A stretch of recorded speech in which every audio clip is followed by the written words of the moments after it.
इस नमाज के ऊपर, यानी इस हदीस पाक में जिस नमाज का जिक्र है, नफली नमाज का, बड़े लोग हैं जो इस पर सवाल करते हैं और बेबुनियाद सवाल खड़े करते हैं और कहते हैं कि ये नमाज नहीं है। तो आइए हदीस पाक पहले पढ़ता हूँ, उसके बाद फिर इसके हवाले भी कोट करूँगा कि ये किस किस किताब के अंदर है। सबसे पहले आप अल्लामा इब्ने शाहीन रहमतुल्लाह अलैह की किताब के अंदर जो उन्होंने बाब कायम किया है उसको पढ़ें। वो कहते हैं फद्ल सलात तस्बीहिल्लज़ी अल्लमहुन नबी सल्लल्लाहु अलैहि वसल्लम लिअम्मिल अब्बासी अलैहिस्सलाम। ये बाब कायम किया कि नमाज तस्बीह का बयान, नमाज तस्बीह का बयान में जो नबी पाक सल्लल्लाहु अलैहि वसल्लम ने अपने चचा हज़रत सैयदना अब्बास बिन अब्दुल मुत्तलिब रदियल्लाहु ताला अन्हो को सिखाई, यानी कि आपने उनको नमाज सिखाई, तरगीबन पढ़ने का हुक्म भी फरमाया, यानी कि तरगीब दिलाई, कसरत सवाब की भी और गुनाहों की बख्शिश की भी तरगीब दिलाई। और हदीस सुने, बड़ी तवज्जो से हदीस सुने। ये गैर मुकल्लिदीन के लिए कमज़ोर इल्मी पर अहले सुन्नत की तरफ से जवाब भी समझें आप। हज़रत सैयदना अब्दुल्ला बिन अब्बास, यानी कि हुजूर के कज़न अब्दुल्ला बिन अब्बास रिवायत करते हैं, वो कहते हैं कि आक़े दो जहां सल्लल्लाहु अलैहि वसल्लम ने हज़रत अब्बास बिन अब्दुल मुत्तलिब, यानी हुजूर ने अपने चचा को रदियल्लाहु ताला अन्हु से फरमाया, ए अब्बास, यानी कि ए मेरे चचा, ए मेरे प्यारे चचा जान, क्या मैं आपको अता न करूं? ये लफ्ज़ है, क्या मैं आपको अता न करूं? और लफ्ज़ है अला उअती का, क्या मैं आपको कुछ अता न करूं कि करते रहें। अब जो चीज़ अता की जाती है वो करने के लिए होती है, उसके अंदर बड़ा खजाना होता है जो अता की जाती है। तो क्या मैं आपको ऐसी चीज ना बताऊं जब वो करेंगे तो अल्लाह अज़्ज़ा वजल आपके अगले पिछले नए पुराने गुनाह, चाहे आमदन हो या सहवन, सगीरा हो या कबीरा, ज़ाहरी हो या पोशीदा, 10 किस्म के गुनाह माफ फरमा देगा। और फरमाया कि 4 रकत, अब ये हुजूर अलैहिस्सलाम तरगीब दिला रहे, फरमाया कि 4 रकत नमाज इस तरह पढ़ें कि हर रकत के अंदर सूरत फातिहा और कोई सूरत पढ़ें। जैसे नमाज पढ़ते हैं, आप देखते हैं जब हम नमाज पढ़ते हैं तो पहले सूरत फातिहा पढ़ते हैं और सूरत फातिहा पढ़ने के बाद फिर हम कुरान मजीद से किसी सूरत की तिलावत करते हैं या फिर 3 छोटी या 1 बड़ी आयत पढ़ते हैं। तो अर्ज की, फरमाया कि कोई बंदा नमाज पढ़े, सूरत फातिहा के बाद कोई सूरत पढ़े और जब किरात यानी कि सूरत की किरात से फारिग हो तो पहली रकत में तो खड़े खड़े सुबहान अल्लाहि वल्हम्दुलिल्लाहि वला इलाहा इल्लल्लाहु वल्लाहु अकबर। फरमाया कि 15 बार क़याम के अंदर जब आप क़याम करें और नमाज की किराअत मुकम्मल कर लें तो उसके बाद क़याम की हालत में 15 बार सुबहान अल्लाहि वल्हम्दुलिल्लाहि वला इलाहा इल्लल्लाहु वल्लाहु अकबर पढ़ें।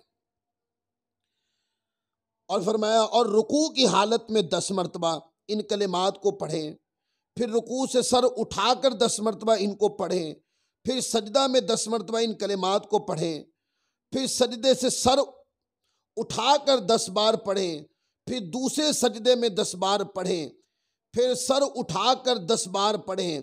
ये कुल 75 मरतबा हुई एक रकत में। इसी तरह 4 रकतों में पढ़ें। अगर आप इतनी ताकत रखते हो तो हर रोज ये नमाज पढ़ें। अगर हर रोज ना पढ़ सकें तो हर जुमुआ को, अगर ये भी ना हो सके तो हर महीने, और अगर ये भी ना हो सके तो हर साल अगर यह भी ना हो सके तो अपनी जिंदगी में सिर्फ एक बार इसको जरूर पढ़े। इसकी फजीलत ये है, यानी कि आका अलैहिस्सलाम ने अपनी मंशा ये जाहिर फरमाई कि हो सके तो रोजाना पढ़ें, हो सके रोजाना, अगर ऐसा ना हो सके तो हर जुमा को, यह भी ना हो सके तो हर हफ्ते को, यह भी ना हो सके तो साल में एक बार, और अगर यह भी ना हो सके तो जिंदगी में एक बार इसको जरूर पढ़ें। इसकी इतनी फजीलत है।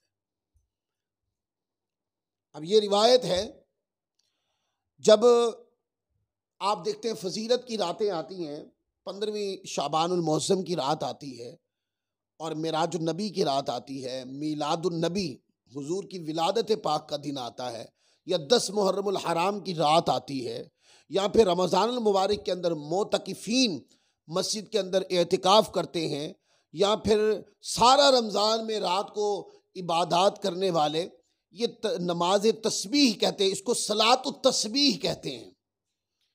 क्या कहते हैं? सलातुत तस्बीह। लोग कहते हैं कि ये भी, ये जो इसका उन्वान टर्म जो है, टर्म सलातुत तस्बीह, लोग कहते हैं ये इसका नाम इन्होंने खुद रख रखा है। इस नमाज का नाम सलातुत तस्बीह ही नहीं है। ये देखें, अल्लामा इब्न शाहीन रहमतुल्लाह अलैह ने बाब बांधते हुए यही लफ्ज लिखे जो आज इस नाम के नाम से इस नमाज को पहचाना और जाना जाता है। वो क्या? आप फरमाते फतलु सलात तस्बीह लजी, सलात तस्बीह।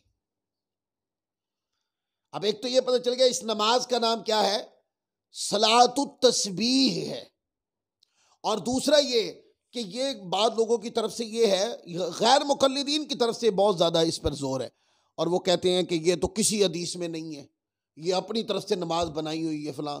भाई हम ये तो कहते हैं कि ये नमाज फ़र्ज नहीं है, ये नमाज नफिल ही है।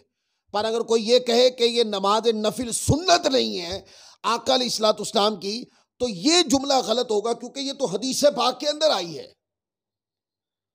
और फिर जो पढ़ते हैं गैर मुकल्लिदीन उनके ऊपर इतराज़ात की बौछार करके रख देते हैं, ये नमाज नहीं है, अपनी तरफ से बनाई हुई है, या अपनी तरफ से नमाजें बनाते रहते हैं। मैं कहता हूं इतनी जुबान दराजी नहीं होनी चाहिए। पढ़े लिखे लोग तो नहीं इतनी करते, लेकिन जो जागिल लोग होते हैं, जो एक तकरीर सुनने के बाद शिर्क और बिदत के नाम के ऊपर तूफान खड़ा करके रख देते हैं, वो लोग। इधर मुकद्दस रात के अंदर अहले सुन्नत लोग वो नमाज पढ़ रहे होते हैं, और जब दूसरे लोग वहां से गुजरे या उनको पता चले या उनसे कोई ये सवाल पूछे ये नमाज, तो वो कहता है ये तो बिदअत है, ये बिदअत है। अब ये जुमला कितना अहमकाना है, कितनी जहालत पे मबनी है ये जुमला, कि कोई ये कहे कि नमाज सलातुत तस्बीह जो है ये हदीस के अंदर नहीं है। कितना अहमकाना जुमला है, जाहिलाना, अहमकाना, बल्कि बदतमीजाना, बद अखलाकाना भी है। ठीक है ना? एक चीज हदीस पाक के अंदर है और कोई बंदा ये कह दे कि ये जनाब बिदात है। गैर मुकल्लिदीन की जबान बदतमीजी में इस हद तक चली गई है कि जो हदीस पाक के अंदर कोई चीज आ रही है आप उसको भी बिदात कहने लग गए। ये जुबान का ढीलापन सिर्फ इस वजह से है कि आपने शिर्क और बिदत के नाम के जो झंडे गाड़े हैं ना, उसने आपको हक और बातिल का फर्क भुला दिया। अच्छा, कोई ये भी कह सकता है कि ये जो हवाला आपने पढ़ा ये तो अल्लामा इब्न शाहीन की किताब है, किसी बड़ी हदीस की किताब में नहीं आई। अल्लामा इब्न शाहीन की किताब में इस हदीस का आना ये कोई छोटी बात नहीं है। ये कोई छोटी बात नहीं कि अल्लामा इब्न शाहीन रहमतुल्लाह अलैह ने इसको अपनी सनद के साथ रिवायत किया है। वो इसकी पूरी सनद लिखते हैं और पूरी सनद लिखकर हजरत अब्दुल्लाह बिन अब्बास रज़ियल्लाहु ताला अन्हु और हजरत इकरमा के तरीक से, फिर हकम बिन अबान के तरीक से, फिर अब्दुल अजीज के तरीक से, फिर मूसा के तरीक से, अभी इसराइल के तरीक से, इसहाक के तरीक से वो ये लाए और इस हदीस पाक की 2 सनदें लिखी हैं अल्लामा ने। और इस हदीस पाक को लिखकर उन्होंने हुक्म ज़ोफ भी नहीं लगाया। अब देखें ना, किसी इमाम का किताब लिखना और हदीस को लिखकर बाद में उसको ऊपर सुकूत इख्तियार करना, यह भी उस हदीस के लायक के इस्तदलाल और सही होने की दलील होता है। लेकिन फिर भी बाद लोगों को बुखारी मुस्लिम का बुखार होता है, या अगर बहुत जोर दे दिया जाए तो वो अपने दीन को थोड़ा सा बड़ा करके सियासत तक ले आते हैं। यह भी उनकी मेहरबानी है, वगरना दीन को जितना सुकेड़ दिया उन्होंने और ये जो प्रोपेगेंडा किया उन्होंने कि दीन को सियासत या बुखारी मुस्लिम में उन लोगों ने जो समेट के रखा है, मैं समझता हूं कि ये दीन के साथ बहुत बड़ी ज्यादती है। हुजूर की हदीस के साथ ये बहुत बड़ा जुल्म है जिन लोगों ने ऐसा किया, और उन आइम्मा के साथ भी जुल्म है जिन्होंने हदीस की खिदमत करते जिंदगी गुजार दी।